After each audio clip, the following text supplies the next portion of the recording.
بسم اللہ الرحمن الرحیم۔ السلام علیکم ورحمۃ اللہ وبرکاتہ۔ جنات کون ہیں؟ کہاں رہتے ہیں؟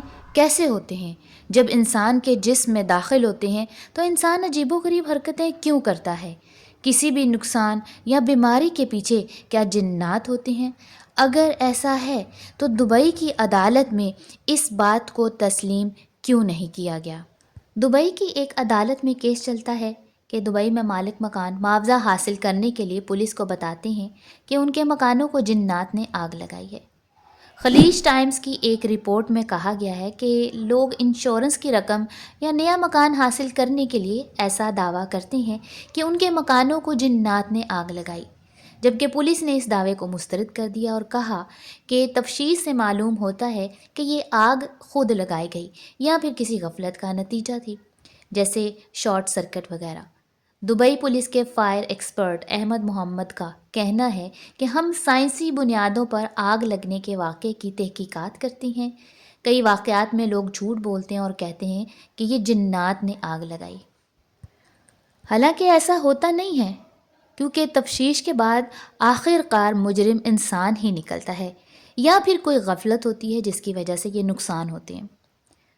پھر یاد رہے 2014 میں دبئی کی ہی ایک عدالت میں میاں بیوی کے درمیان ہونے والی طلاق کا ایک عجیب و غریب واقعہ سامنے آتا ہے کہ ایک شخص نے طلاق دینے کی وجہ یہ بتائی کہ اس کی بیوی پر جنوں کا قبضہ ہے، جس کی وجہ سے ازدواجی زندگی متاثر رہتی تھی۔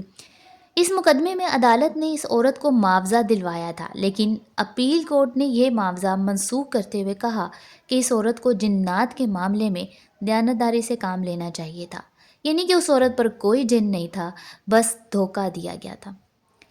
پاکستان میں بدنام زمانہ عامل بابا جنات کے نام پر دماغی طور پر مریض اور بیمار عورتوں، نوجوان بچیوں کی عزت پر ہاتھ ڈال کر یہ گھٹیا کاروبار کرتے ہیں۔ وہ یہاں بیان کرتے ہوئے بھی شرم آتی ہے۔ بہت سے اینکر پرسن جنہوں نے ایسے ڈھونگی عامل بابوں کو رنگے ہاتھوں پکڑا اور بے نقاب کیا، یہ بھی کسی سے ڈھکا چھپا نہیں ہے۔ سوشل میڈیا ایسے واقعات سے بھرا پڑا ہے، اس کے باوجود بھی لوگوں کا ایمان جنات پر، بھوت پریت اور عصیب پر اندھی تقلید کی مانند ہے۔ اب ذرا ان دو واقعات پر غور کریں اور سوچیں کہ اگر دنیا بھر کی عدالتوں میں فیصلے اس بنیاد پر ہونے لگے کہ جنات ہی سب کچھ کرتے ہیں تو دنیا کی جیلوں میں اس وقت انسان نہیں، جن قید ہوں۔ لیکن یہ بات آپ بھی بہت اچھے سے جانتے ہیں کہ جب بھی تفتیش کی جاتی ہے تو ہمیشہ مجرم انسان ہی نکلتا ہے۔ تو اب یہاں یہ سوال جنم لینا چاہیے کہ کہیں یہ جن انسان تو نہیں؟ لیکن سب سے پہلے ایک P H D doctor, neuro physician doctor Sadaf Tahir سے اسی قسم کے جنات اور عصیب زدہ مریضوں پر مشتمل سچ اور حقیقت پر مبنی وضاحت سنتے ہیں۔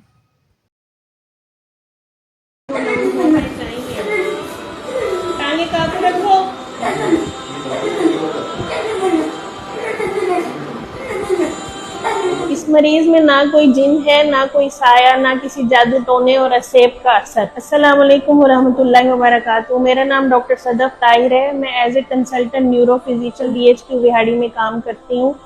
یہ مریض آج ہمارے پاس لایا گیا، اس میں اب نارمل حرکات تھیں، رویے کی تبدیلی تھی اور بہت زیادہ رونا اور چیخنا چلانا تھا۔ یہ ساری چیزیں عصیب، جادو ٹونے یا جنات کی وجہ سے نہیں ہیں۔ اس مریضہ کو شدید ہسٹیریا یا نفسیاتی دورے پڑ رہے تھے۔ آپ کو اس معاملے میں آگاہی دینے کا مطلب یہ ہے کہ ایسے مریضوں کو علاج کی اور توجہ کی ضرورت ہوتی ہے۔ یہ مریض ٹھیک ہو سکتے ہیں۔ کسی بھی عامل یا عالم کی مار سے یا جن نکالنے سے یہ والے مسائل ٹھیک نہیں ہوتے۔ آپ مریض کا روحانی علاج ضرور کروائیں، لیکن مریض کو ڈاکٹر کو بھی ضرور دکھائیں۔ ساتھ میں مریض کو گھریلو طور پہ بھی توجہ کی ضرورت ہوتی ہے۔ ان ساری چیزوں کو ملا کے مریض کو ٹھیک کیا جا سکتا ہے۔ اس لیے صرف آپ کو پیغام دینا یہ مقصود تھا کہ ایسے مریض ٹھیک ہو سکتے ہیں، ان کی بروقت علاج اور دوائی سے ان کو ٹھیک کیا جا سکتا ہے، معاشرے کا کارآمد شہری دوبارہ سے بنایا جا سکتا ہے۔ آپ کا شکریہ۔ اسی طرح ایک اور بیماری جس میں یہ سمجھا جاتا ہے کہ مریض پر جنات کا سایہ ہے، ایک نفسیاتی بیماری شیزوفرینیا ہے۔ اس کی 7 علامات سے یہی ظاہر ہوتا ہے کہ مریض اسیب زدہ ہے، اس لیے اس کو آوازیں سنائی دینا، کسی کا دکھائی دینا، گندگی میں بیٹھنا، احساسات کا ختم ہو جانا، گفتگو کرتے ہوئے زبان کا لڑکھڑانا، یہ سب باتیں شامل ہیں۔ ایسا مریض ایک اچھے نیورو سرجن یا سائیکیٹرسٹ سے علاج کا محتاج ہوتا ہے۔ اس کے علاوہ ڈسوسیٹیو آئیڈینٹی ڈس آرڈر، جس کو ایک سے زیادہ شخصیت کا عارضہ بھی کہتے ہیں، اس میں مریض کی ذات 2 یا زیادہ واضح شناختوں میں تقسیم ہو جاتی ہے۔ سائیکوسس، اس میں مریض وہ چیزیں دیکھتا اور سنتا ہے جو حقیقت میں موجود نہیں ہوتی، چیختا چلاتا ہے اور اس کے علاوہ خطرناک حرکتیں بھی کرتا ہے۔ پھر ایک اور آتی ہے نفسیاتی بیماری یا رویہ، کہ جس کو کہتے ہیں پوزیشن فارم DID۔ اس میں مریض کو یہ لگتا ہے کہ اس کے جسم پر کسی اور کا قبضہ ہے۔ یہ سب ایسے رویے اور بیماریاں ہیں جو دنیا بھر کے جاہل معاشروں میں جنات، بھوت پریت، اسیب جیسے عقائد کی نظر ہو چکے ہیں، اور المیہ یہ ہے کہ بڑے بڑے نامور علماء کابرین بھی قرآن کی آیات کو انہی صدیوں پرانی جناتی کہانیوں کے پیرائے میں دیکھتے ہیں، اس سوچ کے ساتھ کہ قرآن میں لفظ جن آیا ہے۔ اس پر غور ہی نہیں کیا گیا کہ قرآن جن کہتا کس کو ہے، کیا یہ کوئی غیر مرئی مخلوق ہے یا کچھ اور ہے؟ اور تو اور پڑھے لکھے معاشروں میں بھی ہیلوئن ڈے اسی نظریے سے منایا جاتا ہے، لیکن قرآن کیا کہتا ہے، آئیے جانتے ہیں۔ قرآن میں جن کا کلمہ تقریباً 22 مرتبہ آیا ہے۔ جب سیاق و سباق میں رکھ کر اس کا معنی کیا جاتا ہے تو قرآن میں کسی بھی مقام پر غیر مرئی عجیب و غریب مخلوق کا تصور نہیں ملتا، جیسا کہ دنیا بھر میں پایا جاتا ہے۔ جن کا بنیادی 6 حرفی مادہ جیم نون نون ہے، اور اس کے لغوی معنی ہے حواس سے کسی چیز کو پوشیدہ کرنے کے، چھپانے کے۔ جنون اور دیوانگی کو بھی کہتے ہیں کیونکہ یہ عقل کو چھپا لیتی ہے۔ جنت بھی اسی مادہ سے ہے، تو باغ کو جنت اس لیے کہتے ہیں کہ اس کی زمین گھاس پھول پودے درختوں سے چھپ جاتی ہے، اور جب تک بچہ ماں کے پیٹ میں رہتا ہے اس کو جنین کہتے ہیں۔ قرآن میں اس بنیادی معنی سے لفظ 6/76 میں آتا ہے، فلما جن علیہ اللیل رأى کوكبا، جب رات نے اس کو چھپا لیا تو انہوں نے ستارہ دیکھا۔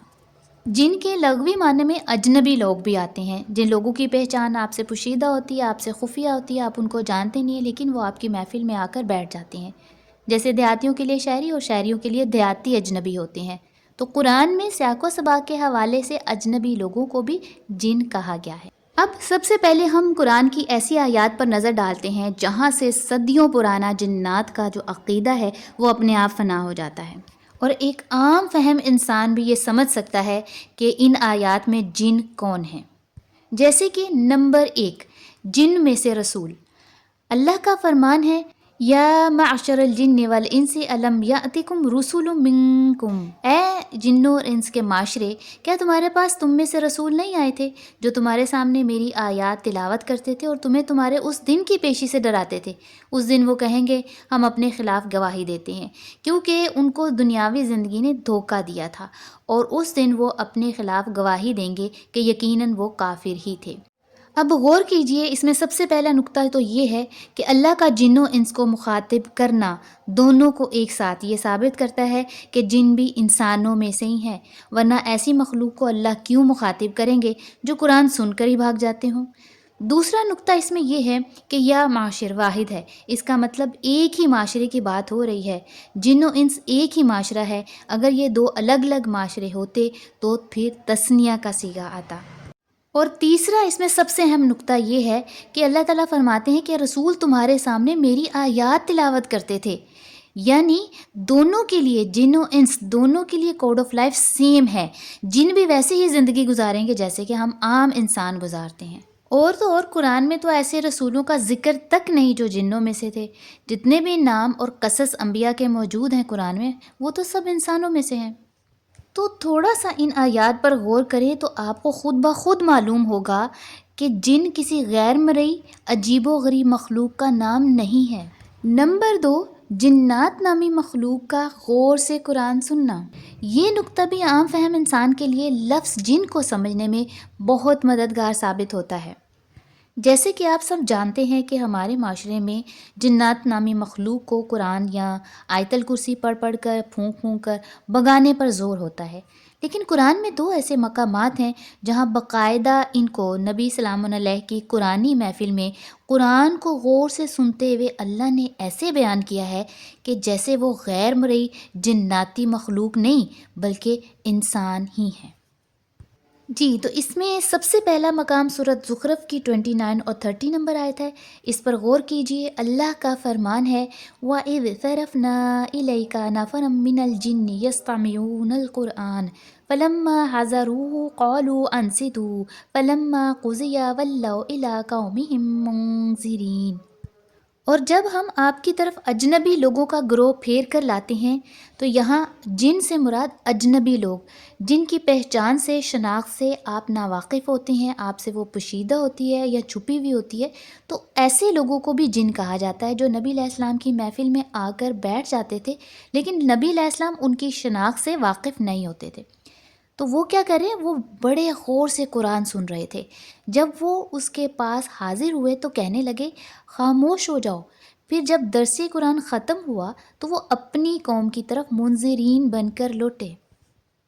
اب عام فہم انسان کے لیے غور طلب نکتہ یہ ہے کہ اگر یہاں پہ غیر مرئی جناتی عجیب و غریب مخلوق مراد لی جائے تو پھر ان کو تو قرآن نہیں سننا چاہیے بلکہ اس محفل سے بھاگ جانا چاہیے۔ دوسرا نکتہ یہ ہے کہ وہ اپنی قوم کی طرف منذر بن کر لوٹ رہے ہیں، تو غور کرنے سے یہ معلوم ہوتا ہے کہ یہ کوئی جناتی غیر مرئی عجیب و غریب مخلوق نہیں جو قرآن بھی غور سے سن رہی ہے اور پھر اپنی قوم کی طرف منذر بن کر لوٹتی ہے۔ پھر اس کی اگلی ہی آیت نمبر 30 پڑھنے سے یہ بات بالکل واضح ہو جاتی ہے کہ اصل میں اجنبی لوگوں کا یہ گروہ یہودی ہے۔ اللہ کا فرمان ہے قالوا یا قومنا انا سمعنا کتابا انزل من بعد موسیٰ مصدقا لما بین یدیہ یہدی الی الحق والی طریق مستقیم۔ ان اجنبی لوگوں نے کہا کہ اے ہماری قوم، بے شک ہم نے ایک کتاب سنی ہے جو موسیٰ کے بعد نازل کی گئی ہے، یعنی یہ موسیٰ کو ماننے والے ہیں، یہودی گروہ ہے۔ یہ کتاب تصدیق کرنے والی ہے جو اس سے پہلے تھی، یہ حق اور راہ راست کی طرف رہنمائی کرتی ہے۔ یہ تو تھی سورۃ زخرف کی 2 آیات، لیکن اسی طرح جنوں کے ایک گروہ کا ذکر سورۃ جن میں بھی ہوا ہے۔ ان ابتدائی آیات پر بھی اچھے سے غور کر لیجئے کہ یہاں بھی اصل میں جنات کون ہیں جو قرآن سن رہے ہیں۔ اللہ کا فرمان ہے قُلْ أُوحِيَ إِلَيَّ أَنَّهُ اسْتَمَعَ نَفَرٌ مِّنَ الْجِنِّ فَقَالُوا إِنَّا سَمِعْنَا قُرْآنًا عَجَبًا۔ کہہ دو میری طرف وحی کی گئی ہے کہ کچھ اجنبی لوگوں نے قرآن سنا ہے۔ نَفَرٌ مِّنَ الْجِنِّ یعنی جنوں کے ایک گروہ جو اجنبی لوگ ہیں۔ بس اس گروہ نے کہا کہ بے شک ہم نے قرآن کو بڑا ہی دلکش سنا ہے۔ اب جب ان جنات نے قرآن کو سنا تو انہوں نے کیا کہا، اس سے اگلی 2 آیات بھی بہت ہی زبردست اور کلیئر میسج کے ساتھ موجود ہیں۔ اللہ کا فرمان ہے کہ انہوں نے کہا کہ قرآن بھلائی کی رہنمائی کرتا ہے، پس ہم نے اس کو مان لیا، اس قرآن کو مان لیا، اور ہم ہرگز اپنے رب کے ساتھ کسی کو شریک نہیں بنائیں گے۔ اب وہ کس قسم کا شریک بنا رہے تھے؟ آیت نمبر 3 میں ہے، وہ کہتے ہیں کہ اور ہمارے رب کی شان اعلیٰ ہے، نہ اس کی بیوی ہے اور نہ اس نے بیٹا بنایا ہے۔ اب تھوڑا سا غور کریں کہ جس گروہ نے اللہ کا بیٹا اور صاحبہ بنائی ہے، تصریف آیات کی روح سے وہ تو عیسائیوں کا گروہ ہے، یعنی اہل کتاب ہی یہ کہتے ہیں کہ اللہ تینوں کا تیسرا ہے، ان اللہ ثالث ثلاثہ۔ اس سے صاف ظاہر ہوتا ہے کہ جنوں کا یہ گروہ عیسائی ہیں، یعنی اجنبی لوگ جو نبی علیہ السلام کی قرآنی محفل میں آئے، انہوں نے قرآن کو غور سے سنا اور نہ صرف اپنا عقیدہ تثلیث کو درست کیا بلکہ اپنی قوم یعنی جس بستی سے وہ آئے تھے ان لوگوں کی بھی رہنمائی کی کہ نہ تو اللہ کا کوئی بیٹا ہے اور نہ اس کی کوئی صاحبہ، بلکہ اللہ کے ساتھ کسی کو بھی شریک ٹھہرانا شرک ہے۔ نمبر 3، ایک اور بہت زبردست نکتہ جہاں کافر اپنی گمراہی کا سبب جنات کو بتاتے ہیں اور قیامت کے دن وہ کہیں گے کہ آج ان جنوں انس کو ہم اپنے پیروں تلے رون ڈالیں گے جنہوں نے ہمیں گمراہ کیا، تاکہ وہ ذلیلوں میں سے ہو جائیں۔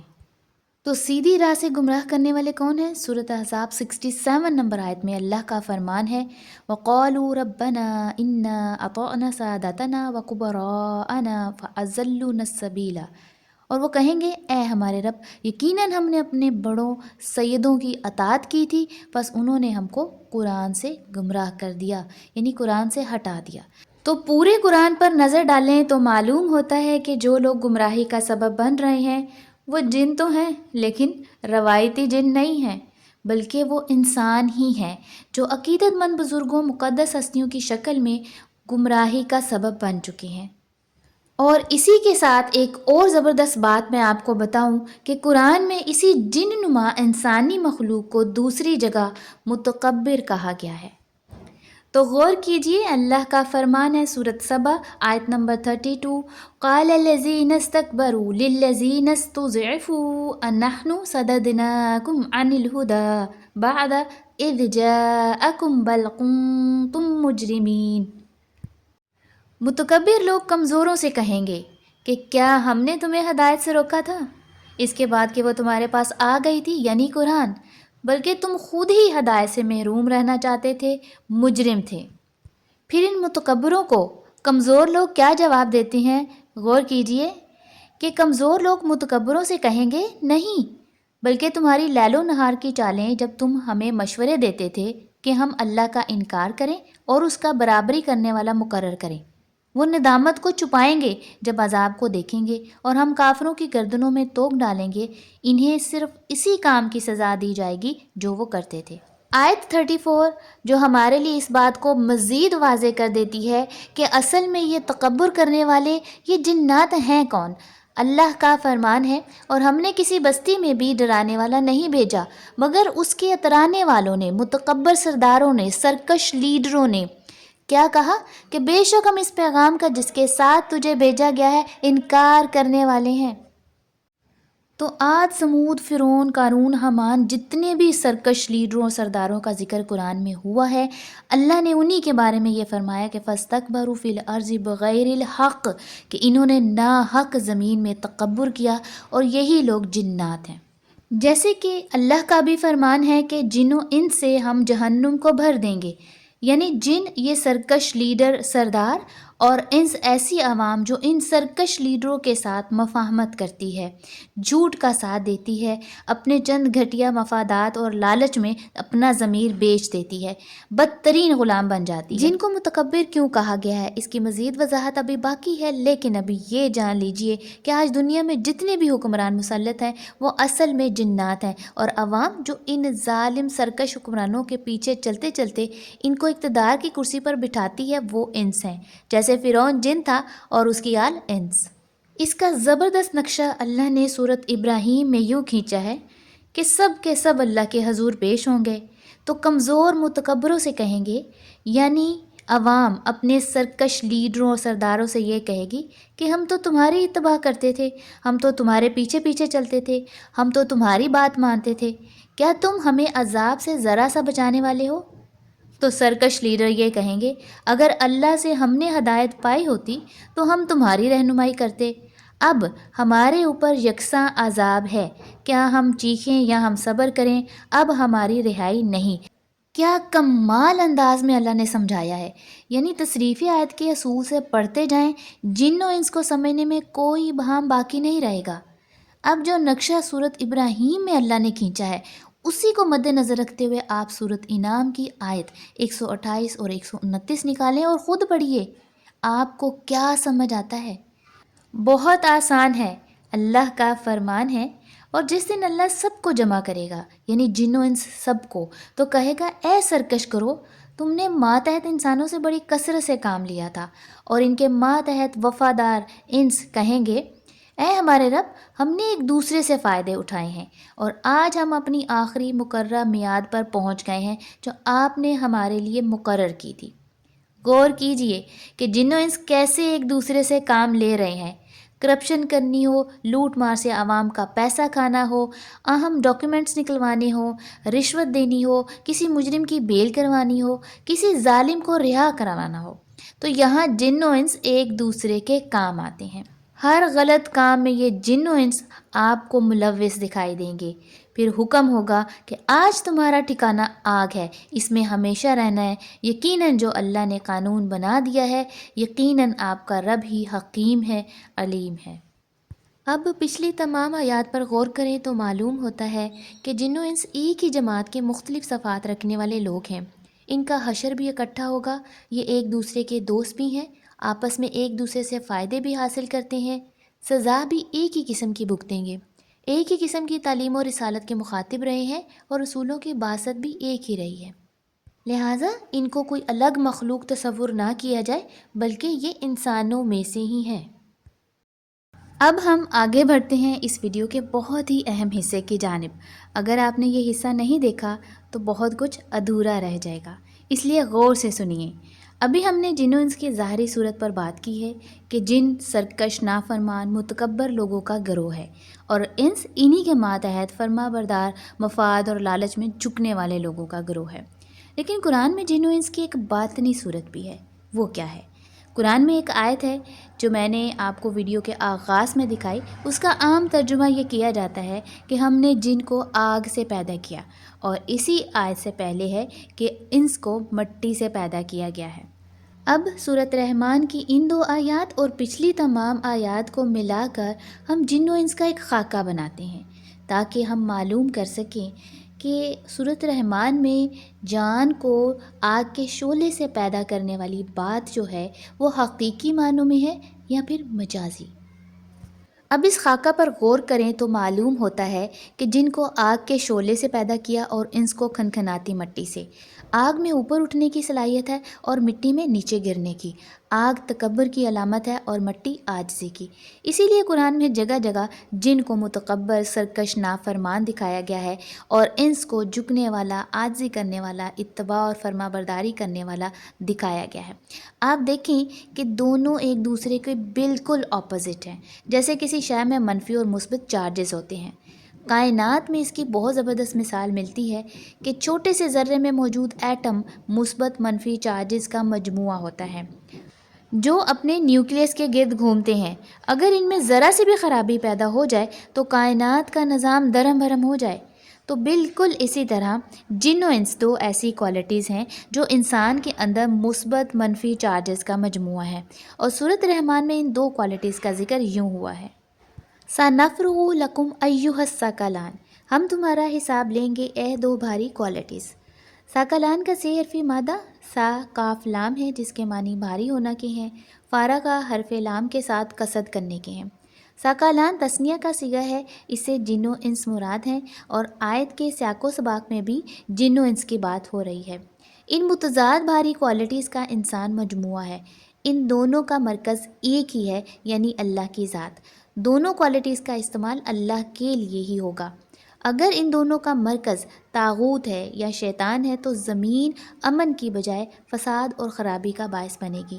اسی لیے اللہ کا فرمان ہے وَمَا خَلَقْتُ الْجِنَّ وَالْإِنسَ إِلَّا لِيَعْبُدُونَ، اور میں نے انسان میں سرکشی اور فرما برداری کی متضاد قوتوں کو صرف اور صرف اپنی غلامی کے لیے پیدا کیا ہے۔ اب ان آخری 2 آیات کو اچھے سے سمجھ لیجئے کہ اللہ نے ہر انسان کو اس کے اندر موجود 2 کوالٹیز کا مقصد بتا دیا ہے کہ آپ کے اندر موجود منفی اور مثبت چارج، اس کا مرکز کیا ہے؟ تو مرکز اللہ کی ذات ہے۔ آپ کی سرکشی، نافرمانی، تکبر کی کوالٹی کو اللہ کے انکار میں استعمال نہیں کرنا، بلکہ اللہ کی خاطر طاغوت شیطان کے انکار، نافرمانی میں استعمال کرنا ہے۔ آپ کی فرما برداری، عاجزی اور جھکنا اللہ کے لیے ہونا چاہیے، نہ کہ آپ شیطان و طاغوت کے سامنے فرما برداری کرنا اور جھکنا شروع کر دیں۔ لہٰذا جن و انس کی یہ 2 کوالٹیز اللہ کے لیے استعمال ہوں گی۔ انسان نے اپنے اندر موجود ان 2 قوتوں کو اللہ کی عبادت میں لگانا ہے۔ اگر آپ ان 2 کوالٹیز کا استعمال طاغوت کے عبد بن کر کرتے ہیں تو پھر سَنَفْرُغُ لَكُمْ أَيُّهَ الثَّقَلَانِ، اللہ کا فرمان ہے کہ قیامت والے دن ہم آپ سے ان 2 کوالٹیز کے بارے میں حساب لیں گے۔ جی، تو ان آیات پر غور کرنے سے یہ معلوم ہوتا ہے کہ اللہ نے انسان کے اندر 2 بھاری کوالٹیز، 2 قوتیں جن و انس کی رکھ دی ہیں۔ کس لیے؟ إِلَّا لِيَعْبُدُونَ، تاکہ وہ اللہ کی غلام بن جائیں، اللہ کی عبد بنیں۔ لیکن اب انسان نے غور کرنا ہے، سوچنا ہے کہ اس کے اندر موجود یہ دو قوتیں کیا اللہ کی عبد ہے یا پھر طاغوت کی۔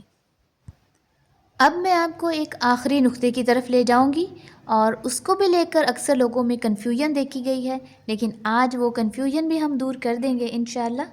قرآن میں ایک آیت ہے، الا ابلیس کان من الجن ففسق عن امر ربی۔ ابلیس جنوں میں سے تھا، بس اس نے اپنے رب کے حکم کی نافرمانی کی۔ تو غور کیجئے کہ ہم پہلے ہی یہ بات آپ سے کر چکے ہیں کہ جن کی کوالٹی میں نافرمانی اور سرکشی ہے، اور جیسے ہی ابلیس نے اپنے رب کی نافرمانی کی تو اللہ نے اس کو اس جن کی کیٹیگری میں ڈال دیا جو نافرمان اور متکبر ہے۔ اسی طرح کی ایک اور آیت جو دوسرے مقام پر آئی ہے، جہاں ابلیس کو کانا من الجن کہنے کی بجائے ابا واستکبر کے الفاظ آئے ہیں، جس سے ثابت ہوتا ہے کہ ابلیس کو جن کیوں کہا گیا، کیونکہ جن کے اندر یہ دونوں خصوصیات موجود ہیں کہ وہ انکار بھی کرتا ہے اور تکبر بھی، اور پہلی آیات میں یہ ہم پڑھ چکے ہیں۔ اب یہاں میں آپ کو بہت ہی اہم نقطہ دے رہی ہوں، اس پر غور کیجئے کہ ان دو آیات یعنی 2/34 اور 18/50 یہ بالکل سیم آیات ہیں، ان دونوں آیات کو ملائیے تو اس میں جن ابا واستکبرا کی کوالٹی رکھنے والی ایک ایسی قوت ہے جو انسان کے اندر موجود ہے، اور اس کو ابلیس بھی کہتے ہیں۔ یعنی یہ دو آیات ثابت کر رہی ہیں کہ جن ابا واستکبرا ایک نافرمان اور سرکش اور تکبر کرنے والی قوت ہے۔ اب اگر ہم پوری ویڈیو کا خلاصہ کریں تو سائنسی اور میڈیکلی نقطہ نظر سے یہ کچھ نفسیاتی بیماریاں اور رویے ہیں جن کا بروقت علاج بھرپور توجہ اور ادویات سے ممکن ہے۔ اس کے علاوہ فطری طبعی عوامل میں انفرا ساؤنڈ ویوز ہوتی ہیں جس سے جنات کی موجودگی کا احساس پیدا ہوتا ہے، لیکن یہ مختلف موسمی تبدیلیوں سے پیدا ہوتی ہیں۔ انفرا ساؤنڈ ویو سے جب آنکھوں میں تھر تھراہٹ پیدا ہوتی ہے تو اس سے ایسی تصویریں بنتی ہیں جو اصل میں وہاں موجود نہیں ہوتی، اور جن جگہوں پر یہ دعویٰ کیا جاتا ہے کہ جنات کی زد میں ہے، وہاں بھی تحقیق سے یہ معلوم ہوا ہے کہ وہ انفرا ساؤنڈ ریز کی بدولت ہے۔ اس کے علاوہ سائنسدان ہیں یا ڈاکٹرز ہیں، ان کا کہنا ہے کہ تمام مافوق الفطرت تجربات کی وجہ انفرا ساؤنڈ ویوز ہوتی ہیں۔ اب ان ویوز کو آپ جن بھی کہہ سکتے ہیں کیونکہ یہ نظر تو آتی نہیں ہے، لیکن یہ انسانوں پر اثر انداز ضرور ہوتی ہیں، تو اس کے پیچھے ایک وجہ یہ بھی ہے۔ بہرحال جو بھی ہے، لیکن سائنسی اور فطری قوانین کے ساتھ ساتھ ہمارے لیے یہ جاننا بھی بہت ضروری تھا کہ قرآن ہماری کس طرح سے رہنمائی کرتا ہے۔ تو قرآن میں جن سرکش، متکبر، نافرمان، انکار کرنے والے گروہ کو بھی کہتے ہیں، جیسے کہ سلیمان علیہ السلام کے دور حکومت میں 3 طرح کے لوگ تھے: جن سرکش لیڈر سردار، عفریت من الجن، عفریت سرکش قبیلے کا سردار تھا، انس ان کے ماتحت عوام، اور طائر مومن آزاد لوگ، اور انبیاء کے دشمنوں میں بھی ان کو شمار کیا گیا ہے، جن، انس اور شیطان۔ اس کے علاوہ اجنبی لوگوں کا گروہ بھی جن کہلاتا ہے، جو نبی علیہ السلام کی محفل میں آئے، انہوں نے بہت غور سے قرآن کو سنا اور پھر اپنی بستی میں جا کر اس کی تبلیغ بھی کی۔ پھر جن ایک چھپی ہوئی قوت کا بھی نام ہے جس کو ابلیس بھی کہا گیا ہے، اور اس کو اللہ کی عبادت اور طاغوت کے انکار میں استعمال کرنا ہے۔ اور آخر میں ان سب لوگوں کو چیلنج جو جنات نامی مخلوق کو مانتے ہیں کہ یہ انسان کے جسم میں داخل ہو جاتی ہے، اسیب، بھوت، پریت، جنات یہ انسان کے جسم پر قبضہ کر لیتے ہیں، تو ان کو چیلنج ہے کہ ایسا کچھ بھی انسان کے جسم میں داخل نہیں ہوتا ہے، بلکہ جنات کا تصور ایک جہالت ہے۔ تو دیکھا آپ نے، قرآن کی آیات نے تو ان بھوت نما جنات کا خاتمہ کر دیا ہے۔